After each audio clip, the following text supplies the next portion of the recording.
welcome to the pen tool video. I'm going to talk into the mic this time. So we have made a couple of changes. If you are in my fall 2014 class, we've made a couple of changes so that none of us have to drink privately in the bathroom before class or after class. Okay, so let's go into, or any class. So for those of you guys that are chatting, I'm going to ask that you, thank you. And let's go to my trusty picture of Walter. Oh, God. I know. Mine looks nothing like that. I need to start over. Meaning you don't have anything? No, I'm just going to delete it now. Don't do it. So we've got a couple different things going on in here. What I want to do is I'm going to zoom in a little bit. Go over to the pen tool. Now, if you've used the pen tool in Illustrator, which most of you have, it's very, very similar. And the things that aren't similar, we're going to go through, okay?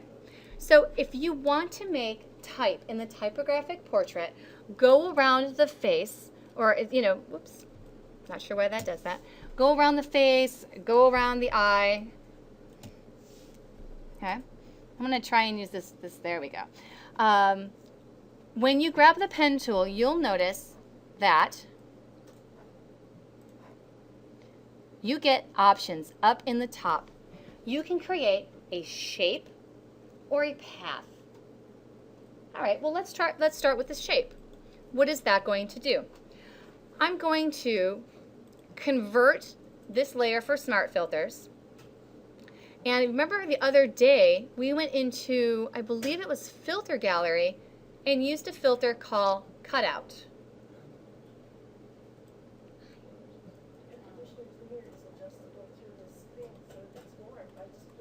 Oh, that'd be great. I would rather freeze. I was very warm. Thank you. So we're going to use the cutout, and as you can see, it's very easy to kind of get really low polygon about it. Oh, that's awesome. Right? It's kind of cool. I like the way that looks, frankly. I think that's kind of cool. So I am going to. Right? That's not bad. That's not bad. Well, I know. And done. No, it is not permissible to do this. This is just to give you a little bit of a helping hand, if you will. Because if I send you out into the working world and I'm like, hey guys, just use the filter gallery, and you are fired, and then you come to try and live on my lawn, I won't take you in. Okay? So let's grab the pen tool. The first option is shape. You will see we have an option for a fill and a stroke. I'm going to change the fill to this color. Perfect. And then I'm not going to use a stroke right now. I don't really need one. I've got different kinds of lines. I've got caps and corners, and I have so many different options for the stroke. You may be having a little bit of flashback to some Illustrator right now if you've taken it, because these are some of the additional options for corners, alignment, and caps. Also, if you would like a dash line on some of it, just click there. That may be cool. And then we've got a couple of different lines, and you can save as many presets as you want. Okay, now, with the pen tool selected, I'm going to, did you see how when I put the cursor, it has that little asterisk next to the little nub? That means I am starting a path. Now, I like that this can be a little organic and also a little geometric. So I'm going to play with both of those ideas. Now, it may be easier to not have a stroke and just have a very small fill.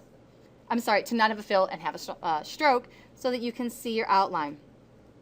And I'm kind of just placing points. Every once in a while, I click and drag.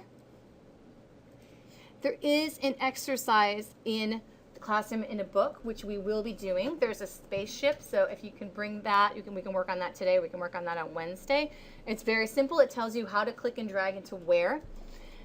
So right now I'm just kind of going around his nose. Every once in a while I'm clicking and dragging. Now notice when I clicked and drag, if you zoom in a little bit, you will see two handles that came off of that anchor point.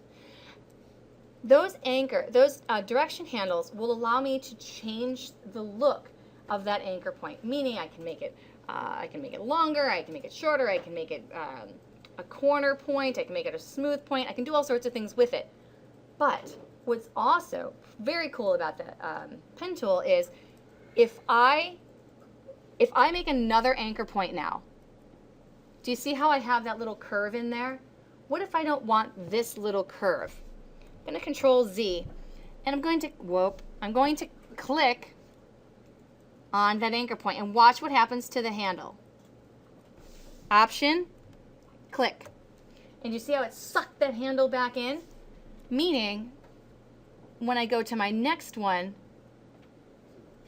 it will have a different kind of corner. A more geometric corner as opposed to a round corner. So that is really the trick. So I now have these two directional handles. If I go over here and then I keep going, right, and I'm like, woohoo, that is going to lay down a certain type of path. Oh, brother. But how can I go back more than twice? I cannot. History. Yeah, I don't know where my history went to. There we go. Okay. There, thank you.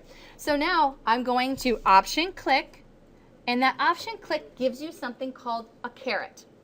And that caret, which is a little symbol that looks like a V, the caret takes part of that direction line back in, allowing me more control over the anchor points that are made next. And I'm not going for a ton of detail, and I do want to combine them. So sometimes I am clicking and dragging so that I can get some fun curves in there. But sometimes I might not want that. And I'm going to bring this down just a little. Okay. So now you can see what that made was a shape. If you look into your layer panel and you double click, you can change the color in here. You can also change the color over here. So if I wanted to put a gray fill on that, I could, and I could get rid of the stroke. Sorry, Ernie's trying to get our attention. So I now have a new shape layer. And at any time, I can change the color, which is one of the nice things about making it a shape layer. And I can also, at any time, go to my Direct Select tool, which is nested with the Path Selection tool, and I can select any of these points. I can use the control handles to change the Bezier curve. Okay.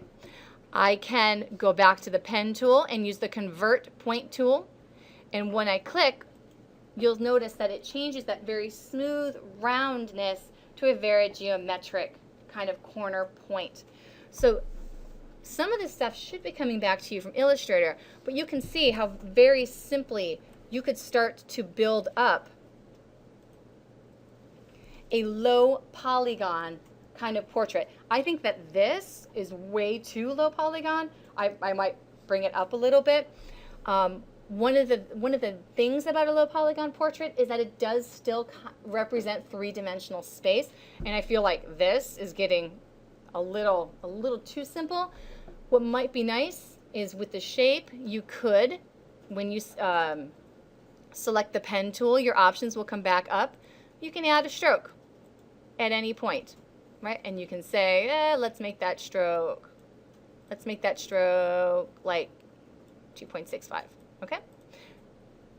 And then what'll happen is the next one that you do has to kind of overlap that one. So let's make another shape. I'm going to zoom in, and I'm going to work with this shape here, right? Grab the pen tool. Now I've got the little asterisk next to the cursor, so that's saying I'm going to start a new a new path. I'm going to get rid of the fill and just give myself like a hot pink stroke so that I can see it while I'm drawing it. And I'm going to 1, 2, 3, 4, 5, 6. Option click. And I'm going along that other line. I'm going to go to my fill and say I want kind of that's red, but I don't want that exact red. I want like a little bit of a different red. And then for stroke, I would like my white like I used last time. And then I can experiment with making this a little smaller or a little larger. But then you can see that this will start to fit together like a puzzle. Okay? So, if you want to work on the vector or polygon, low polygon portrait, this is how you're going to approach it. You are going to want to get in close and make sure that all the pieces are touching, and that very much like a puzzle, all of it fits together, and it gives you this sense of turning and twisting and existing in a three-dimensional space. So use this filter gallery cutout filter as just as help. If you look at this and you're like, you know what, I don't really like the way that looked, I'm going to experiment on my own, more power to you. So that is how to work with the pen tool to create a shape layer. Creating shape layers is great because then you can change the color, like I said, very easily. All right. You'll notice that now we have one shape layer. And where did my other shape layer went up at the top? There's also going to be a hierarchical thing, all right, with the shape layers. If they are not very close together, however, you will notice space. And part of making it look the kind of illusion of having the three-dimensional space is that it all lines up, right? So you're going to want to pick your palette, pick your fills, your strokes, and work with shapes. In the next video, we're going to work with the other way you can use the pen tool as paths. Cool?